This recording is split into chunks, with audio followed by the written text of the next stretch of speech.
And we're going to start to see the impact of people saying, I mean, here's Dennis Prager basically just laying out what all the Republican governors are basically either maybe saying or maybe just sort of implying or maybe just hinting at, but this is their agenda. Here's Dennis Prager basically laying it all out for everybody in the positive. It's everything we've been saying. The Rosa Parks for him, of our time. In the positive. Number 9. Anyway, this was the issue here.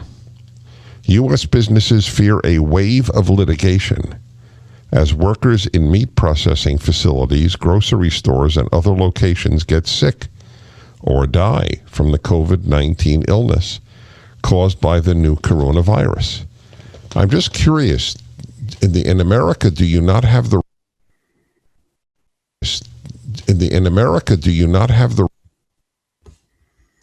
There must be something up with my video. Hold on one second. This guy is the most incredible bag man for these people. Well, I mean, he's giving away the game a little bit here. I mean, look, and we all know. I think they've been giving away the game for a while. I mean, it's amazing how blunt they've been. Going back to the frigging lieutenant governor of Texas. Yep. I mean, and I think he was a little premature. It's probably not right in the beginning couple of weeks of absolute shock and horror to say, hey, it's time to start thinking about killing people's grandparents. But now we're right on time. Workers in meat processing facilities, grocery stores, and other locations get sick or die from the COVID-19 illness caused by the new coronavirus. I'm just curious, in America, do you not have the... Oh my God. Shit. Sorry. Can you play it from the browser? Well, while you're looking at it, I mean, I haven't seen this clip yet, but I'm guessing in America, do you not have the right to work? In America, do you not have the right to provide for your family? Am I not allowed to go bungee cord jumping? Right. Well, are people going to stop me from bungee cord jumping? That can be dangerous. I want to skydive during Corona. This isn't Nazi Germany. Remember, here's the dynamic, right? They open up, and that when you open up the state, that means that if you don't show up at work, you don't get unemployment. You're afraid of working at the hair salon? Sorry. You don't show up, you don't get unemployment. Go ahead. Get sick or die from the COVID-19 illness caused by the new coronavirus. I'm just curious, in America, do you not have the right to quit your job? Can somebody explain why? Pause it. Okay, here we're going. Now, this is classic libertarian, right? Like, no one's forcing you to work. You just make a decision.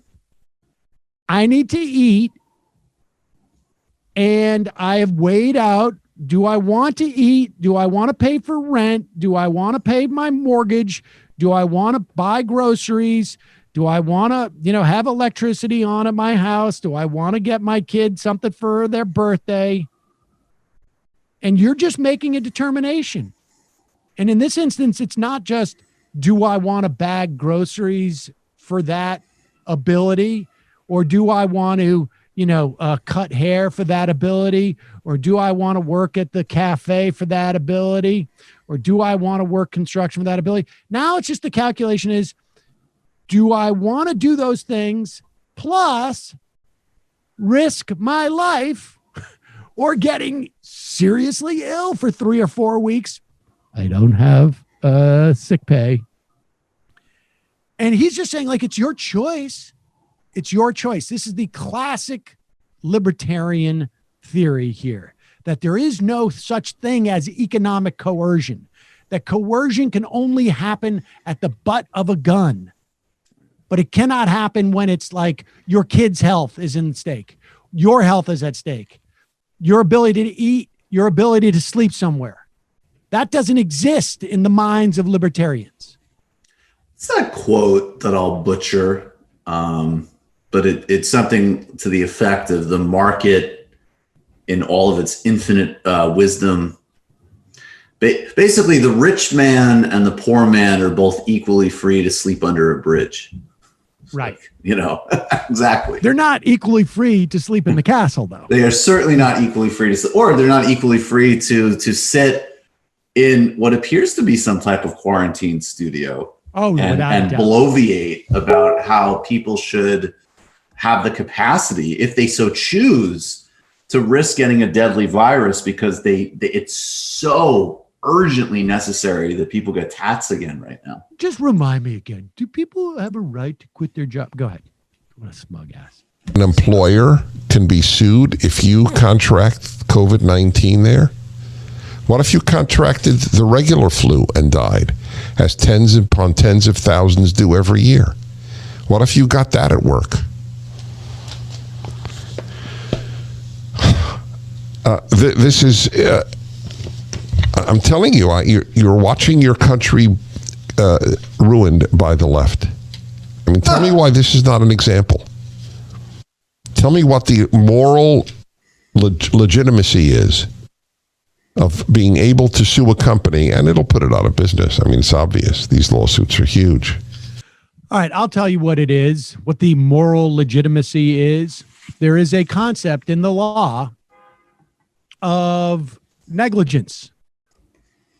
We have made it the law in this country that you have a responsibility to provide a safe environment for people to work at. You must do what is reasonable. There is a reasonable standard. Are you reasonably aware of the threat? Are you taking reasonable measures to mitigate that threat? So in other words, I call my workers into work at my store. How can I reasonably mitigate the threat? Well, I'm sure people have been to places where you see plexiglass in front of the clerk so that they can't breathe directly on you. Maybe I turn off the air conditioning and bring in only fans. Maybe I keep the doors open. Maybe I make sure that everybody has a mask when they come into work, and I don't let customers in unless they have a mask. But if I'm an employer who doesn't want to have to deal with certain employees, I can just say, like, I'm not doing that. And then that person has to decide, like, well, am I going to go into that unsafe work environment? There's nobody to protect me. There's no OSHA coming anymore. And I have to choose between going in there and getting paid or losing unemployment insurance. That's why we need protections for workers. And when OSHA doesn't work, then we have civil liability that exists. And that's why Mitch McConnell, their Mangio line or whatever it is we want to make sure that there's no liability for corporations and for entities in this situation. We want to give them blanket immunity. And that's what's going on here. It's as simple as that.